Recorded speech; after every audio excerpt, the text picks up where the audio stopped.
তামিম ইকবালের অবস্থা উন্নতির দিকে বলে জানিয়েছেন স্বাস্থ্য অধিদপ্তরের মহাপরিচালক মোহাম্মদ আবু জাফর। জানান, পুরোপুরি সুস্থ হয়ে মাঠে যেতে সময় লাগতে পারে আরও ৩ মাস। এদিকে পুরোপুরি সুস্থ না হলেও সংকটাপন্ন অবস্থা কেটে গেছে বলে জানালেন কেপিজে স্পেশালাইজড হাসপাতালের মিডিয়া পরিচালক ডক্টর রাজীব হাসান। বিস্তারিত মাহফুজ মুকুলের রিপোর্টে।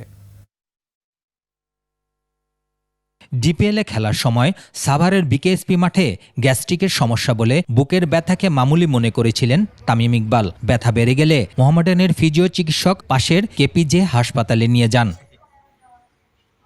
হাসপাতালের ডাক্তারদের দ্রুত তৎপরতায় রক্ষা পান তামিম। কেপিজে হাসপাতালে কার্ডিওলজিস্ট মনিরুজ্জামান মারুফের তত্ত্বাবধানে তার এনজিওগ্রাম, এনজিওপ্লাস্টি ও স্টেন্ট করানো হয়। তামিমের শারীরিক অবস্থা দেখার জন্য হাসপাতালে যান স্বাস্থ্য অধিদপ্তরের মহাপরিচালক মোহাম্মদ আবু জাফর। সাংবাদিকদের জানান, সংকটাপন্ন অবস্থা থেকে তামিমের ফিরে আসার কথা।